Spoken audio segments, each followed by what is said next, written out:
Hey everyone, and welcome back to Nerd Talk, the monthly podcast show. We take a deep dive into all things nerdy of the month, including movies, comics, manga, games, etc., etc. To start today, continuing our ongoing series, interviews with Lotus. Today, we have the most requested interview that we have probably had to do this entire time. Twin, otherwise known as Gwen Stacy, Spider-Man's first love. Twin, welcome to the show. It's finally amazing to have you here. And yeah, after 10 minutes of just talking, I think everybody else will understand at the end of the podcast that yeah, we're already friends. Yeah, it's an easy conversation. It's already flowed. Yep, it's already started. Jumping right into the questions, only because like I've pretty much asked this first question and then the last question to every cast member. What was the audition process like to get Gwen Stacy? Because I feel like you and Mariah, I think is her name, were like the only people who really had to like audition.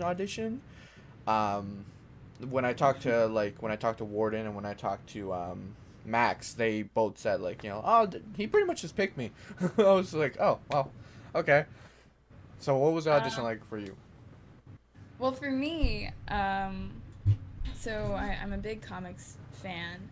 So when I found Gavin's account, and like even that was just crazy how that happened, and I read that Lotus was based on Spider-Man Blue and the Kid Who Collects Spider-Man. Immediately, I was like, oh, Gwen Stacy's a very big part of that. Mm-hmm. And and I was reading, and like I am not an actress, but I really like Spider-Man. Right. And so when I realized kind of where that story was going and who I was as an individual, and then when I saw, it was right after, when I found Gavin's account was right after they had announced Sean as Harry. And I was like, holy shit, like, these characters, like, these actors look just like the character. And I was like, I may not be able to act, but... You look like Gwen Stacy. Yeah, but I look like the character. Like, I can do that part. So I sent Gavin this like really cheesy DM being like, please cast me as Gwen Stacy. I'll do it for free. And like all this stuff. And whenever I get annoying, he'll just send me that text again. But I sent this big long DM he never replied to. And then he posted on his story. He's like, hey guys, I'm like bombarded with DMs. If you've sent something and I haven't replied to it, send it to Warden.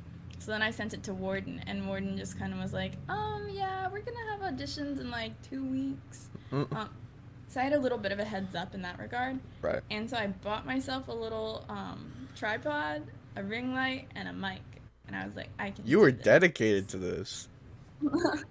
Yeah, I was like, man, if I don't get cast, I'm down like $100. But I did that, and then they announced that they were having auditions for Gwen on February 13th. I emailed February 13th, and I got the script, and I called up my now roommate Sophia, and I was like, hey, what are you doing tomorrow? Unknowing that it was Valentine's Day. And she was like, nothing. And I was like, cool, you want to come over and watch Amazing Spider-Man and The Amazing Spider-Man 2 and then help me film this audition? And she was like, sure. So we had like a little TASM marathon, and then Classics. Oh yeah. And then we filmed the video, and I finished it before midnight that night. I edited it, and I sent it, and I signed the email, "Your Funny Valentine," which was, I was very proud of myself. Sophia was like, I don't get it. Like, shouldn't you just sign your name? Hater. And I was like, no. Fake fan. I was like, just no. Like, this is good. This is Any good. real Spider-Man fan understands that reference. So fake fans all around are going, what the hell? Valentine's Day comes along and your feed is just all blue, and I'm like, okay, we get it. Oh my god, that's because like because I followed him right around actually the same time you did with Sean being like announced, and I was just waiting because obviously I knew that Gwen Stacy had to be involved in this film because Spider-Man Blue, like that's literally one. So funny. He's such an idiot. Gavin's such an idiot because he was freaked out by my message. He was like, how does she know Gwen's gonna be in it? Like, it's Spider-Man. You said it was Spider-Man Blue. Gavin, that story is all about Spider-Man and Gwen and Valentine's. Like, Gwen's gonna be in it. That story literally ends with Spider-Man putting a rose on the bridge that Gwen died at. Like, what do you mean? But yeah, no, like, cause like when he announced that it was Spider-Man Blue and then the kid who collects Spider-Man, those are like two of my favorite Spider-Man stories of all time. I Some of adore those stories. Those are like, cause not every Spider-Man story has to be him fighting bad guys. Like, I love those little short stories of just him, being with the people. And yeah. so when he announced that Spider-Man Blue was a part of that actual film, I was like, okay, well, I'm just gonna wait till a Gwen is announced or something of that nature has to be talked about. Sure enough, you got announced, and I just looked at the picture, looked at the Gwen side by side, and I was like, perfect. That is Aw. dude, you literally. I'm gonna probably get a lot of flack for this. You rival Emma Stone in terms of like how you look Oh for Gwen Stacy. wow. You look just like what I would imagine That's Gwen to look like. crazy. Yeah, I Like, get strong Amazing Spider-Man 1 vibes yeah, from it. Like the bangs strong. especially. Exactly, yeah. Yeah. Like What's very funny is, strong vibes. so I have naturally brown hair, and when I Mhm. cut bangs when I was 17, I showed up to school, and there was this guy, and I always did his homework for him. And so I showed up, and I sit down waiting for him to hand me the homework to do, and he goes, "You just cut your hair to look like her." And I was like, "Look like who?" He goes, "Emma Stone in Amazing Spider-Man."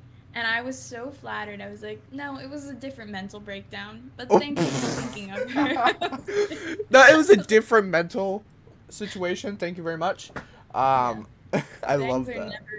never out of sanity. Nah. But I like it. It's stuck for a reason. Yeah. You're definitely the Gwen Stacy blonde. I really, you just like I said, you perfectly capture like everybody on this cast captures what I've seen for a Spider-Man character, like Warden as Spider-Man.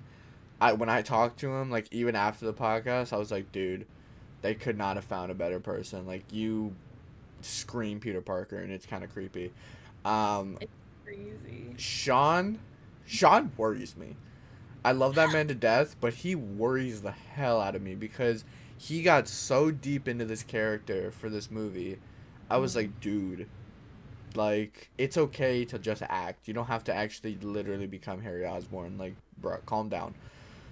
Yeah, that was always interesting on set because whenever he was doing a scene, and a lot of his scenes are very emotionally charged. Hmm. I have these like noise canceling headphones, and I gave them to him, and I was like, "Here you go," and he would just sit and listen to his playlist, and you could just kind of see Sean disappear and Harry like replace him.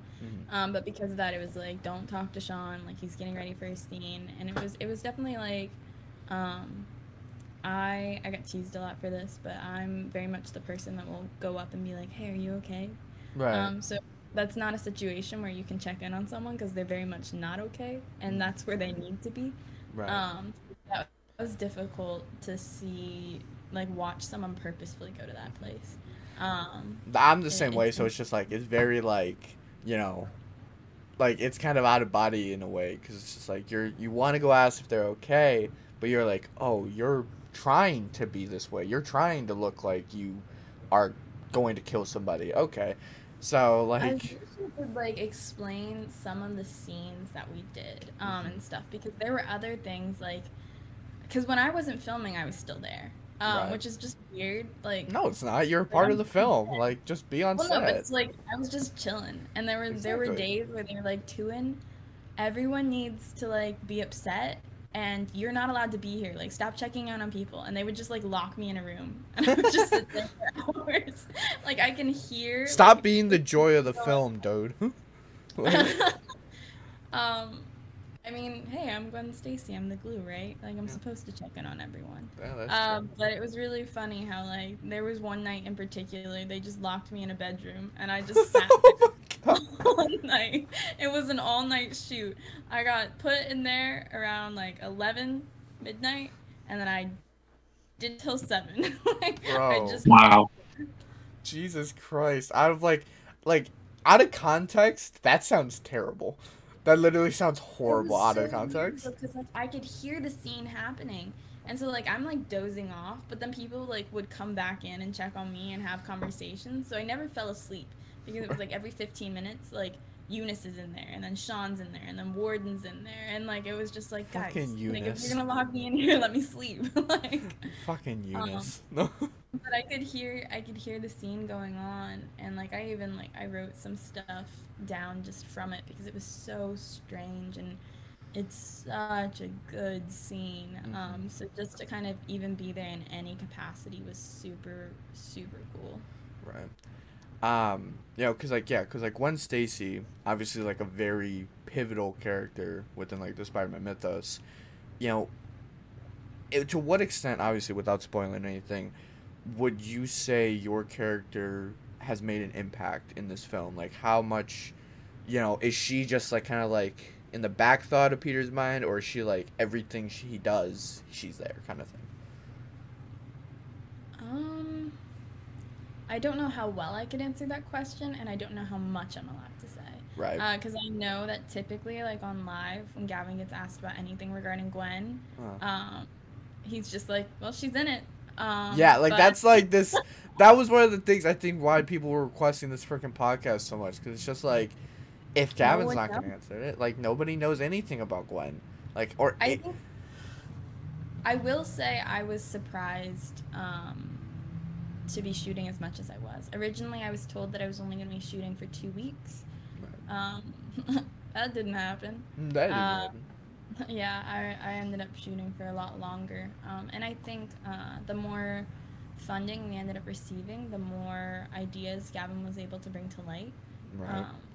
And so that was cool, and I'm glad that I was like just around enough that he was like, hey, we finally hit this mark, we're gonna do this.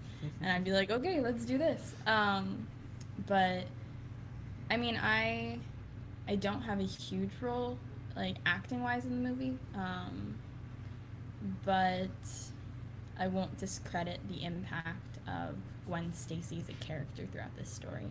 And I'm really happy with how Gavin handled such an impactful moment in comic history, and the way he's approaching it in even the characters' reactions. It's pretty incredible. Yeah, because like I should ask, do you have to like? Did you take any inspiration from a different like Gwen, like from a different comic run, or like the Amazing Spider-Man movies, or anything like that? I kind of combined like the original comics. I went through and I read the original Stan Lee comics classics and stuff. Yeah, and then I read Death and the Stacys, obviously. And I really like Chasm, but I knew that I'm not Emma Stone, and what was written wouldn't even give me the opportunity to be Emma Stone. So I focused more on the comics, and then also I looked a lot to, I think her name's Lana Lang in Smallville. Yeah. It was a really big inspiration initially for Lotus, and I knew Lana Lang had that kind of level of innocence and that first love, light and stuff. To Superman, so that was something I think that was more impactful in what I looked to. That's interesting. I never knew that Lana Lang was like more of a, because I love Smallville and I love like Superman and Lois, that new show that came out. So I like, need to watch that. Dude, it's so, he will not. Up there, Gavin up there, he will not watch it. He is such a big Henry Cavill stan that he... Gavin won't watch Superman and Lois? This Gavin right here. This is Gavin right here. Yeah. Oh, okay, you're flipped on my screen. Oh, I was like, okay, so that Gavin. Gavin like watch Superman and Lois at midnight on Wednesday. Like... This Gavin right here will not watch that show. He is such a big Henry Cavill stan. Well, that's the wrong opinion to begin with. Right? That's what I said. Like, Superman is Superman in my opinion. Like, I love Tyler Hammond. I don't know. I don't even know. You do know. You just went and bought Zack Snyder's Justice League on Blu-ray. You do know. The poster warned me ahead of time. Yep. Yeah. The two of them. He has two of them, by the way. Oh wow! Wow. I also have You got in some Twitter fights about BVS? Poster. Oh Jesus. Yeah, I keep that around always, but I've gotten a lot of questions about that. But you got into a Twitter fight about BVS? Is that what I just heard? What happened? I want to hear about that. Oh, that's interesting. I tweeted out some controversial takes. I got a lot of hate for. What did you say? I said, do I actually prefer Christian Bale as Batman, or did Ben Affleck just never get good writing or character development? And the Snyder fans came for me. The Snyder but fans came for your throat. Okay, here's my opinion on this, because everyone said, they were like, you have to watch the Ultimate Cut. BVS is really good if you watch the Ultimate Cut. And then I tweeted this, and I got a lot of flack for it. I said something to the effect of, kind of feel like if I have to watch a different cut of a movie, the actual movie isn't very good. People He's about to walk off this podcast. He's about to disconnect and stop. Okay. Is Justice League good? No. Is the Snyder Cut good? Absolutely. It's a different movie. Is BVS good? No. Is the Ultimate Cut good? I guess so. I haven't seen it yet. But it's not the same movie. BVS is not good. I actually agree with her. Because that's just... I've never thought of it like that. I only like the Ultimate Edition. You know this, because we talked about it when I was visiting your house.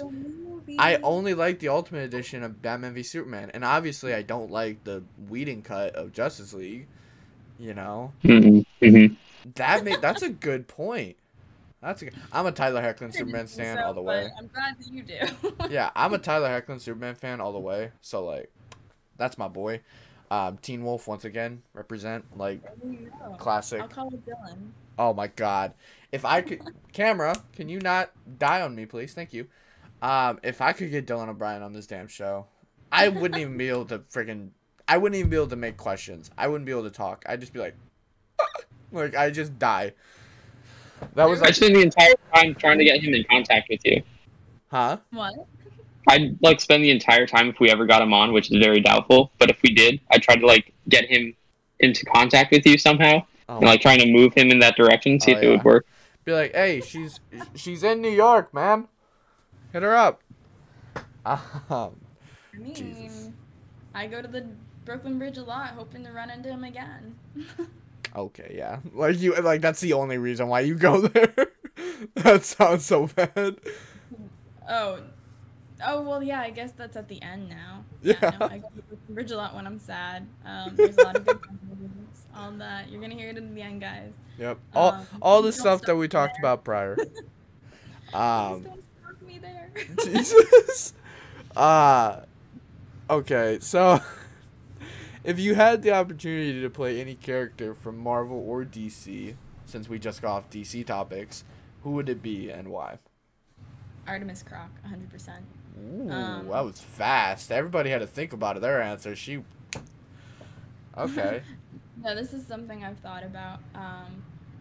I can't really get into too much about my family, Right. but my dad is kind of similar to Sportsmaster, and my mom is Vietnamese, and so there already, there's a lot of similarities family-wise. Right. And I don't remember when Young Justice came out. Classic, though. I was probably in, like, middle school, and I was watching, and when they explained that Artemis was mixed Vietnamese, and she had, like, the blonde hair and her personality and everything, I remember feeling so seen. Like, I don't think I realized that there weren't mixed kids in TV shows until there was one. Yeah. And one as closely related to my story as Artemis is. And even, like, when I was, like, 11, I started doing archery. So that was something that I already really enjoyed. And just, like, stupid. Like, I used to keep a bow under my bed at all times. I did the same thing. I had a bow. I was Green Arrow fan, though. So I had a bow because of Green Arrow. It started with the Hunger Games for me, but it quickly turned into Stephen Amell as Arrow. That was beautiful. But yeah, Artemis Croc. That's cool. I never have heard the Young Justice characters get mentioned, so that's cool. I'm glad somebody actually knows about it, because that's an underrated show. I don't care what people say. Young Justice, underrated as all hell. Gavin, did we lose you? I think your connection died. He is frozen. Hey, Gav. Oh, there he is. Your mic is dead, dude. There he goes. Oh, yeah, that's weird. You just had a stroke and tapped out. Sounds about right. Yep. Gav, do you want to ask a question? Oh yeah. What's your favorite Spider-Man movie? On that note. I still don't see him. You still don't see him? It's just a gray screen for me. Gavin, fix Me. Oh. And there? Nothing? I'm assuming. It's loading. That's weird. Maybe my Wi-Fi's bad. Your Wi-Fi is terrible. What do you mean? Yeah. Yeah. Well, that's interesting. Well, it's still on the recording, so can you hear him? I can't. Oh, boy. She can't hear you either. Alright, I'm gonna leave and then come back.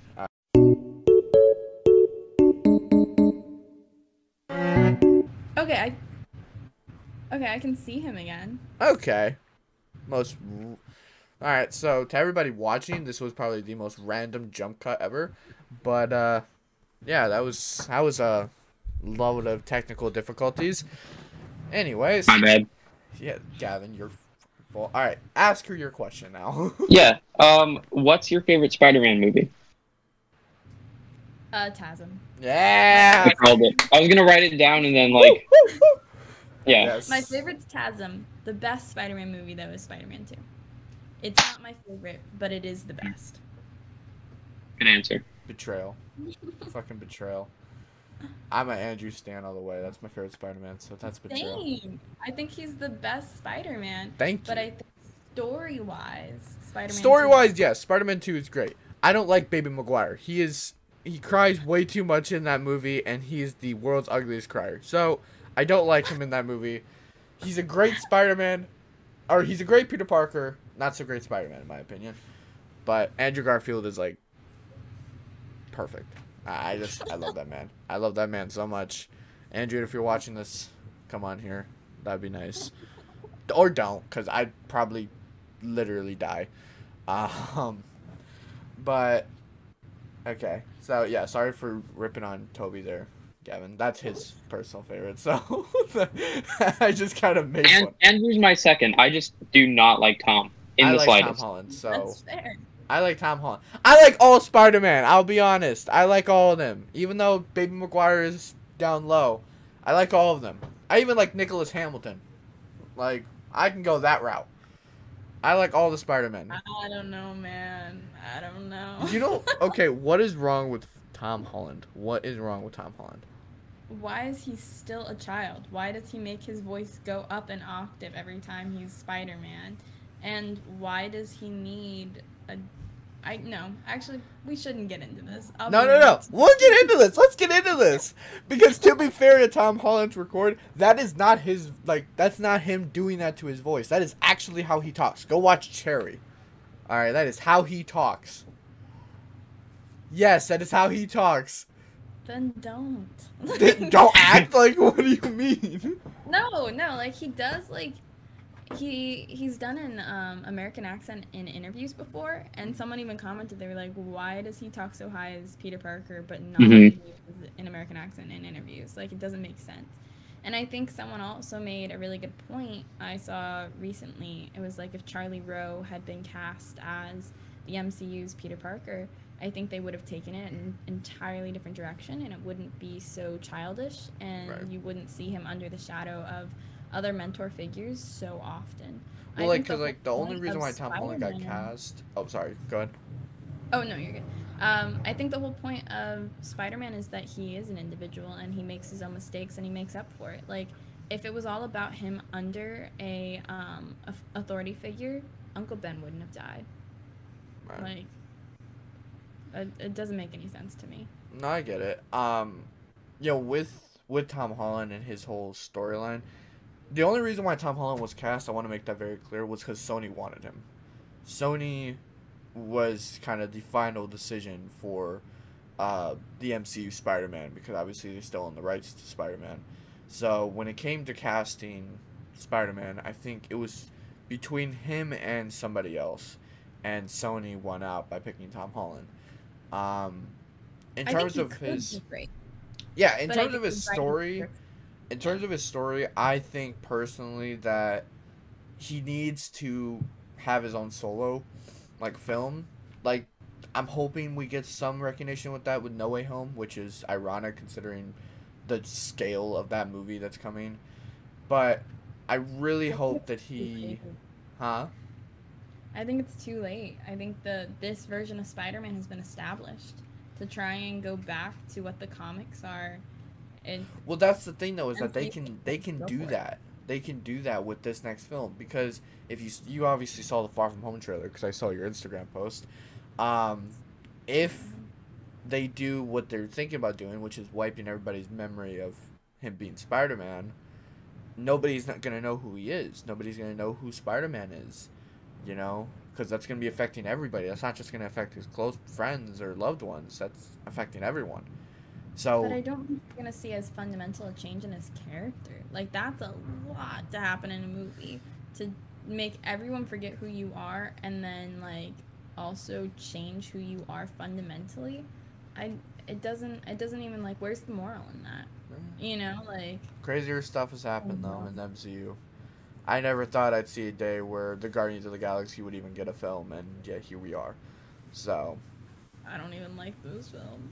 ooh, Gavin's like this fucking motherfucker. You know, I understand. Like, I don't know. Like, those took me a little bit. Like, when I first saw Guardians of the Galaxy, I was like, and then I had to rewatch it a couple times. But I mean, literally has a Guardians of the I get Galaxy it. poster on his wall, but yeah.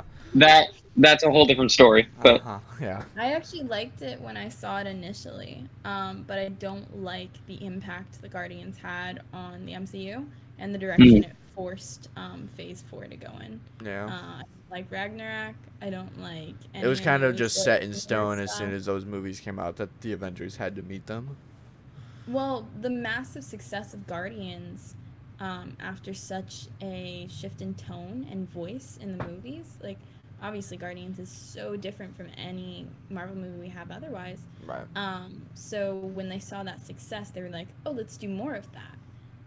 And so now you're kind of lacking, aside from like Infinity War and Endgame, you're lacking that level of depth and seriousness and cost and stuff that I love to see in a superhero movie. Right. So, dude, we just need to like hire her onto the podcast team. Like, what? Like, this is supposed to be her interview, and she's just like, come on board, like, as just a member. Like, this is. Oh no, I shouldn't have said this, because now this is everybody's gonna be like, get her on the podcast. She needs to be on. Oh no. I just like talking about superheroes. Yes, that's literally what this entire show's about. So, our freaking logo is superheroes and Star Wars characters and shit like that. So, that's fine. But getting back to your interview. Okay, so this is kind of going off of a question that Gavin asked earlier. But did you take any real life experiences from your own personal life to help shape your Gwen Stacy? Yes. Just yes. Yeah. That's all it is. Loophole in the answer. No, there's definitely certain scenes that were shot, and either a very similar situation had happened to me in the past or later happened to me like that week, and there was a level of irony to that. But I think too, I wrote when I got announced that both my parents were cops growing up, so that was a world I was very familiar with. Right. I think in TASM, when Emma Stone's Gwen says to Peter, she's like, every day I can remember my dad has strapped a badge to his hip and I haven't known that he's going to come home, or something to that effect. Right. That is very much something I relate to. There have been a lot of goodbyes that I don't know that I'm going to get to say hello again. Right. So I think adding that level of knowledge behind Gwen and the choices she makes and stuff. Of course, like I didn't have very involved scenes, so there wasn't a whole lot that I could apply any of my research to. Mm-hmm. But if I had gone more in depth, I definitely would have gone more that route, just from my personal experience with that world. Right. Yeah, no, because like with Gwen Stacy and with that whole, like, because that line actually always stuck with me, because, you know, take it that Gwen Stacy and Spider-Man and everything, it resides in New York, you know, and this episode is coming out literally the next day after 9/11, the 20th anniversary. Yeah.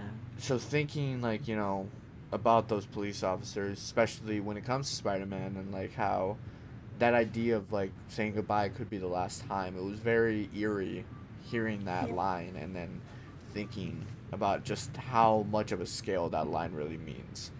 So, you know, just like, because once again, thank your parents for me for their service, because I could never be a police officer, especially in our, you know, current modern times, but also just back 20 years ago. Like, I could not.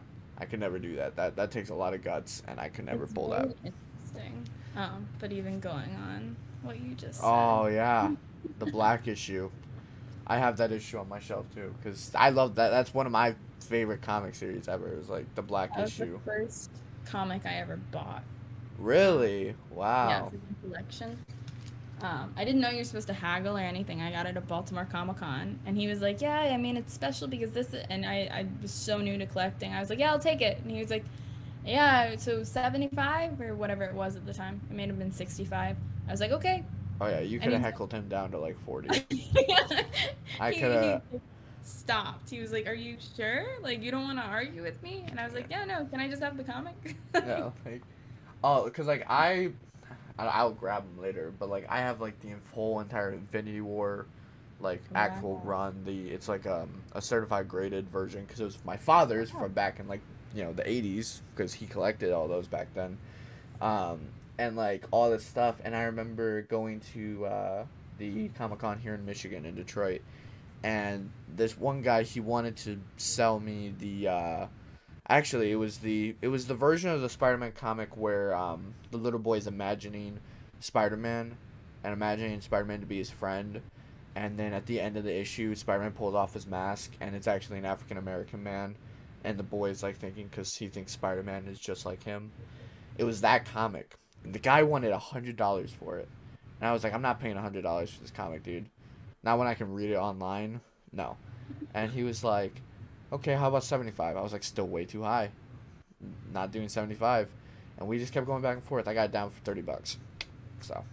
Wow. Oh my gosh. Yeah, that's my father's teachings. I at a comic book store, and then it was just free. Free. Dude, imagine. I could not imagine. That'd be amazing. I got some comics. What other comics do you have, if I can ask? Like, what are your favorites? That should be another question. Is like, what are your favorite Spider-Man comics that you have? Just pulls out a whole box. I didn't bring my collection when I moved because I was scared that there wouldn't be enough room. So I have to move it now. So I packed just my favorites in like the little travel one. So I have that one, 36. I have First Appearance of the Black Cat. I got this for $8. Bucks? What? Oh, I know. Crazy. That's easily like a $200 comic. That's literally like the first appearance of one of the most popular Spider-Man characters. What the hell? Insane. I have the first appearance of Silver Sable because she was one of my favorite characters growing up. Nice.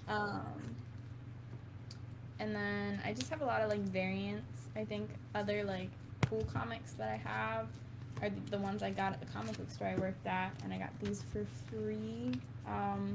Insane. I'm pissed. I have The Return of the Red Hood, Jason Todd. For free, guys. Gavin is fucking angry right now. He is annual.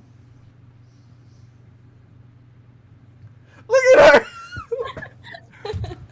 What kind of bullshit? Well, all right, you know what? I have something to rub in your face. I'm not gonna pull it down from the shelf, but I have the first comic that Spider-Man got the black suit. Ha! Oh, that's sick. Yeah, really it actually is really cool. It's terrifying because it's like a $15,000 comic, but if I ever get my house broken into, somebody's making off, so that's terrifying. But yeah, it's one of my prized possessions. It's up there. It's one of the top comments, but yeah, no, I could not imagine owning like I can imagine owning the first Superman comic. That first one? Oh hell no. I'd have a stroke. Just looking at it. Nope. Not happening. Or like the first Spider-Man comic. Nope.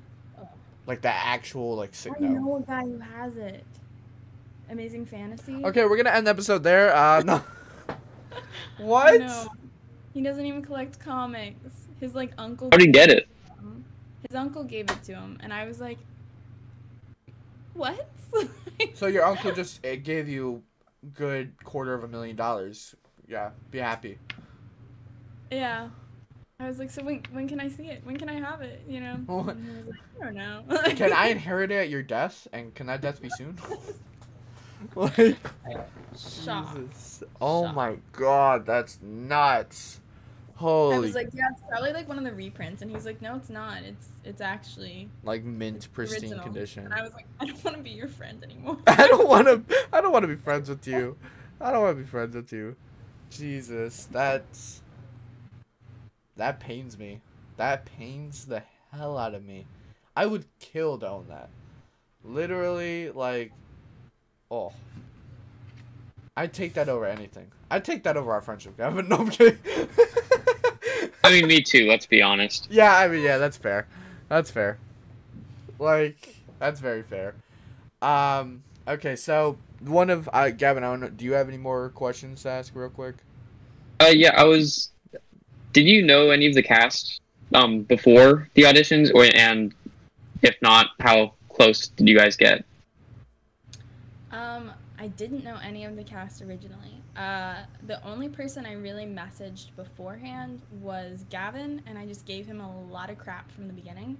I sent him a very kind message pretty much immediately after being cast, and it said something to the effect of, "You're a terrible person and director. We won't get into it." Well, I've seen your back and forth banter on like social media. Yeah. Oh yeah, it's hilarious. It's so funny. And I had a similar relationship with Eunice, where it was just like the three of us. I would just like crap on the two of them. And so from there, that was like the only friendships I had going into it. But definitely got really close with like everyone involved. We talked a lot about this idea of like found family, and that was very much found in this cast. And it was cool to see the way, like, especially with, like, the 4 cast members, the way our friendships reflected that of the comics sometimes. Like, there were interactions, and you'd be like, wow, that was really MJ Gwen. Or, you know, like, even down to there was one night, Sean and I were, like, sitting talking about, like, what we wanted to see if we ever got the chance to see how Harry and Gwen became friends, because they were friends first.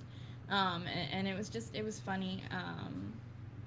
Like having those conversations and stuff. So I think a lot of times, at least within the cast, the friendships reflected a lot of what you see in the comics too. Right. So that was really cool. Yeah, like, cause like for me, it's just like that whole, I don't know, like getting like together with the cast and like getting together with like, that's a really surreal experience to like have like a family built up like that. So that's really cool. Kind of deriving off that. Oh, what were you gonna say? When I first met them, it felt so natural. I forgot to introduce myself. We were like on the side of the street in New York City, and we were like, "Gavin, come pick us up." Like it's like 10 o'clock. All the stores are closed, and we have all these groceries, and we don't want to get an Uber. And Gavin was like, "On our way." And this was the first time we met them. And we got into the car, and I just pushed all these groceries into Gavin's lap. And I was like, "You're holding that now." And then I sat down, and like everyone around me was like, "Hey, nice to meet you. Hey, I'm Gordon. Hey, I'm Mariah," you know. And I was just like, "You're holding that now. You're like, holding it now. Deal Gavin. with it." That's awesome. Yeah. Okay, so I only have one question before we get into some of the fan questions, because this is also the first podcast in which I allowed fans to actually ask questions and stuff like that. That's so. cool. But my final question is, because like I said, I've asked this question to everybody on the cast, and everybody's giving me a different answer, and I love it. If you could describe Lotus in one word, this film, this whole situation, what would it be and why? I think the word I'd go with is like life. And I know there's like a lot of like level to that, but I think that Lotus as a project gave new life to different people's creativity, different people in careers and stuff, and friendships, and this found family and stuff, like life changing. I don't know if that's one word or two. It might be hyphenated. I don't know, man. But I don't think care. that yeah, whatever. It brought just like this unheard of level of life to my life, to the lives of others, and I think even like it didn't leave any of us the same as we were when we came in, and so that is really, really crazy. It took on a life of its own, Right. And the impacts are very obvious. So I think that's what I would choose. Awesome. Very well said. All right. So, we have 4 fan questions to end today. 3 of them are from one guy. So, obviously, he was a huge fan of you. Cinematic Movie Maker asks, did you put on the Spider-Man mask? Yes. Yeah. I did. What was your... I also put on other parts of the suit at one point when people were out of the room. I was like, I need to see. Oh, did nobody catch that? Nobody catch it on film? I got one picture that I sent to my family. Oh my god. It did not fit. It was very large. But I Perfect. felt like a superhero. Beautiful. Awesome. The mask fit. Did you get any pictures of you in the mask?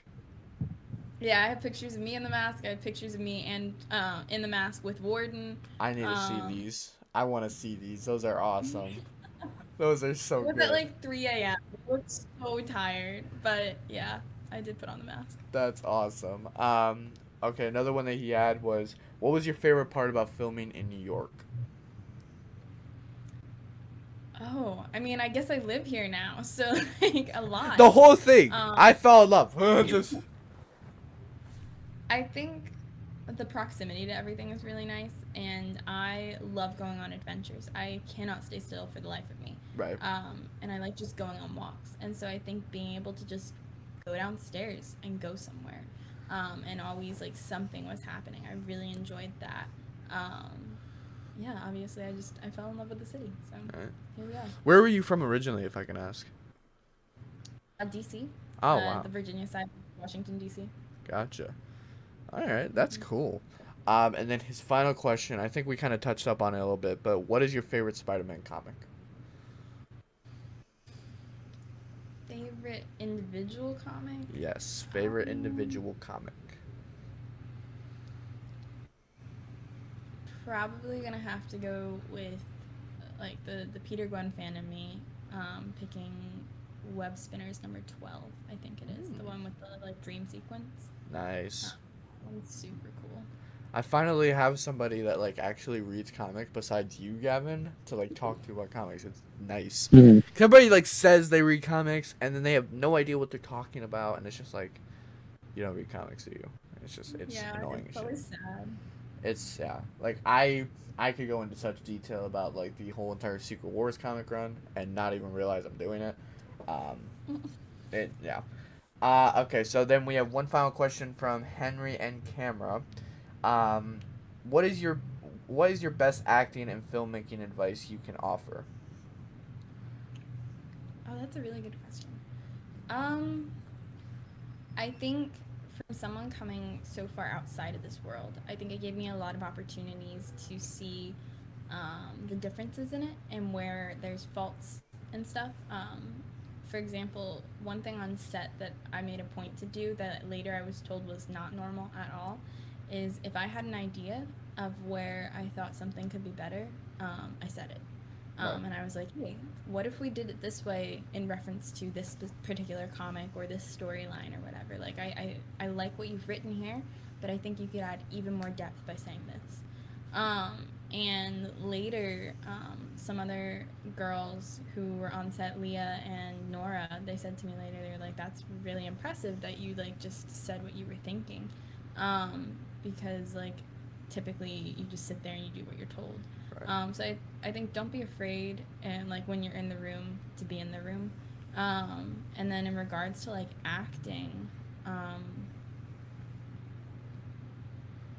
don't know, like, 'cause I'm still not new. an actress. Yeah, like, I think something that made it easy was having a passion for the character. And there were other things, like before I left for Lotus, I took the time and in my little notebook, I wrote journal entries as if I was Gwen.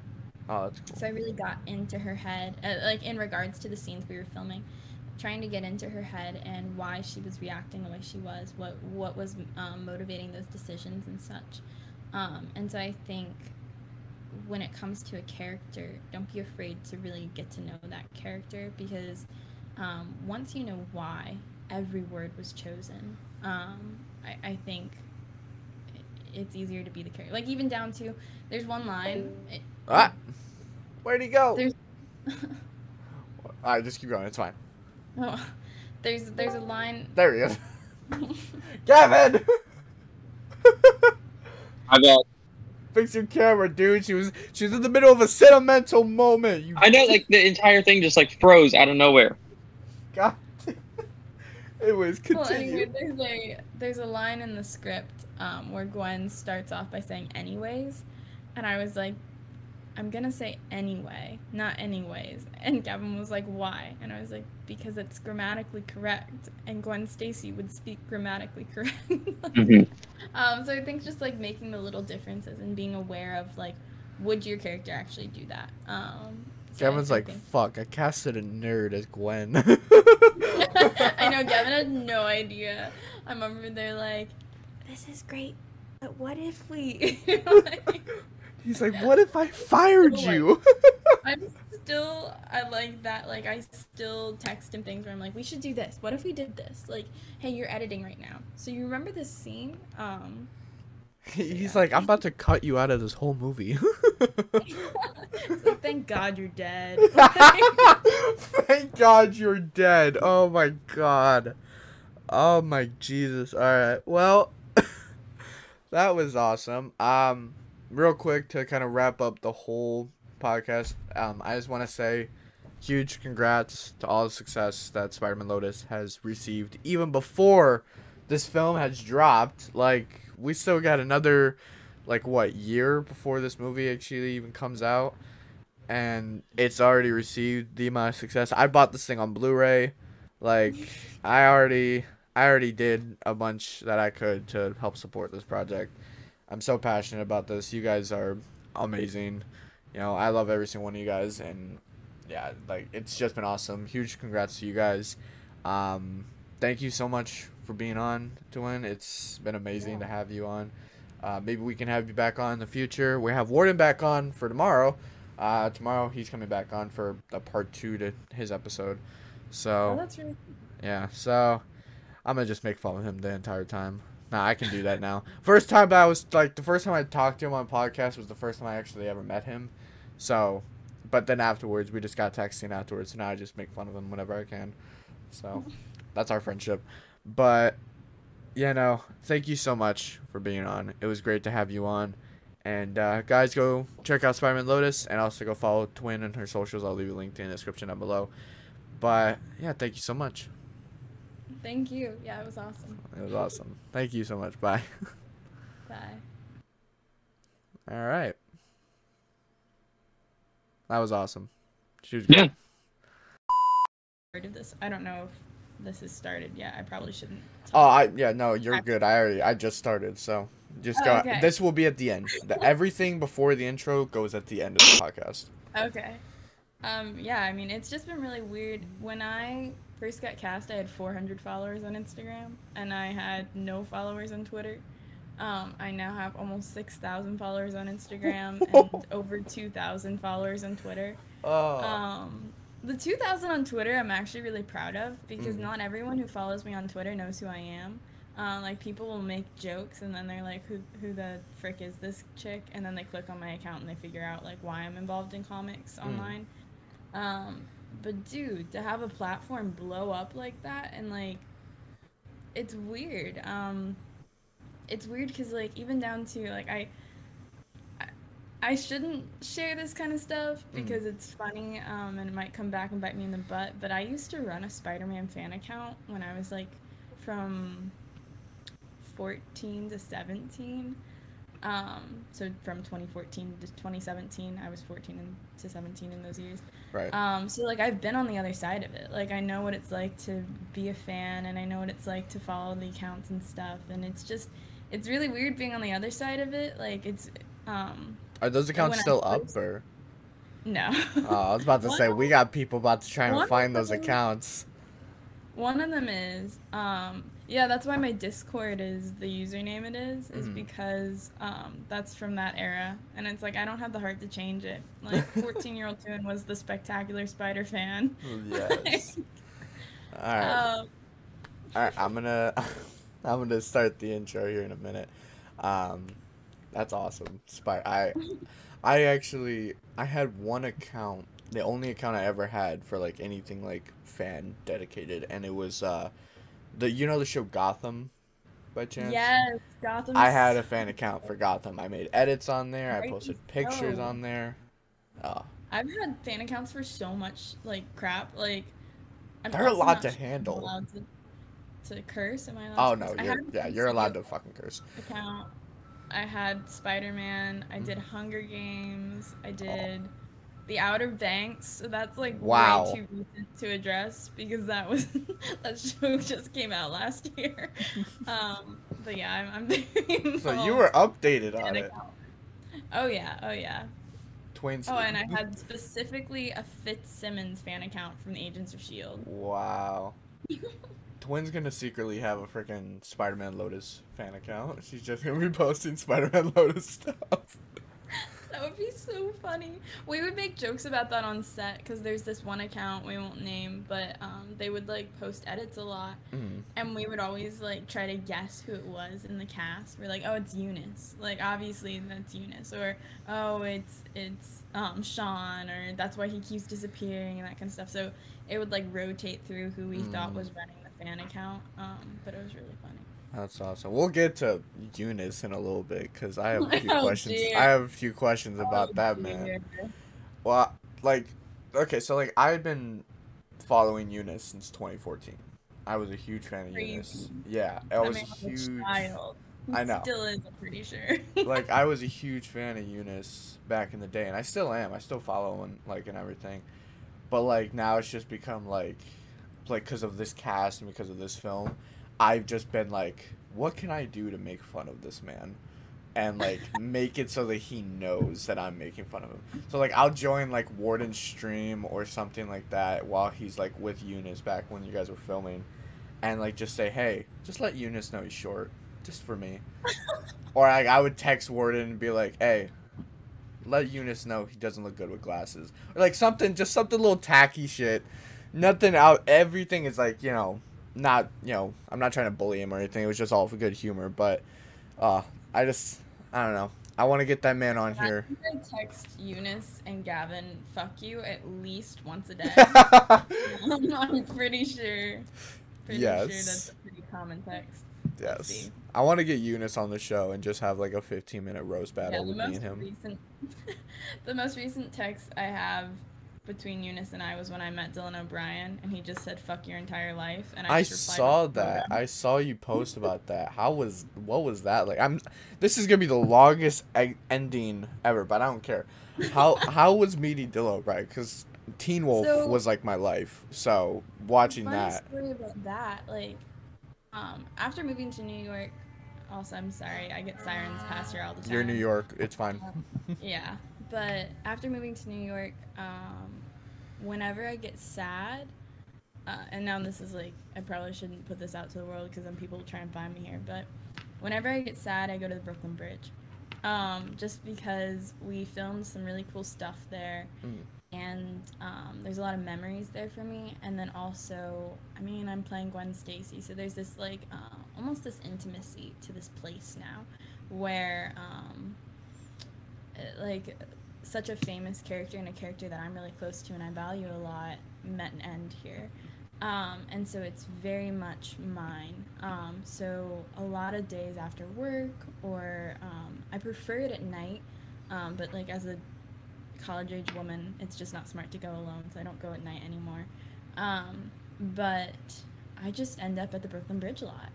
And so I went to a coffee shop down in the financial district for a little bit, and I couldn't tell you where I was walking because I don't know the city very well, but I was walking from whatever coffee shop I was at to the Brooklyn Bridge because it was like, okay, I finished my work for the day, I'm sad, let's go to the Brooklyn Bridge.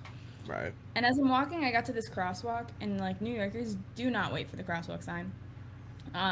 And so there's this one guy like obviously trying to get across the street, and he's like kind of like waiting, and he had his Mets hat pulled down over his eyes. He had the bright purple mask covering his face, and he's looking down at his phone. But I think he just has a really distinct way of moving. I think that's what it is. Like, you can kind of spot the way he moves differently. And so when he looked up to check if a car was coming, I was like, holy shit, that's Dylan O'Brien. And so as he started crossing the street when there was no car and, like, everyone else was staying behind and it was just me on the other side of the crosswalk, I just stepped right in front of him. And I went, I'm so sorry, are you Dylan O'Brien? And he went, yeah, I am. But he was, like, so confused by it. He was like, how do you know this? How did you see me? No, Like... he asked me that. I was like, oh, cool, can I get a picture? And he was like, still on his phone, and he went, yeah, how did you do that? And I was like, do what? And he's like, recognize me. And in my head, I was thinking, I've seen all of Teen Wolf and Maze Runner. Yeah. What do you want me to say? But instead, I just went, I don't know, I just did. Spider sense. Spider sense. But he was, like, so taken aback by it, and I think I was just really chill. Like, I didn't freak out or anything. And so he ended up sticking around, and we talked for, like, 5 minutes. Like, I know this man's filming schedule right now. Awesome. Should have shot my shot. It's fine. Totally should have asked for his number. I should. I know. Dylan O'Brien twin. That would be sick. Come back. Come back. If he sees this, come back. Please, Dylan. Jesus. Come on, what a cool conversation. All right. I'm going to finally do the intro now. 10 minutes into the recording. All right. Whew. Okay. I'm like thinking about Dylan O'Brien now. This is. I know. You're like, I know. I've been doing it for like 2 weeks. No. All right. All right.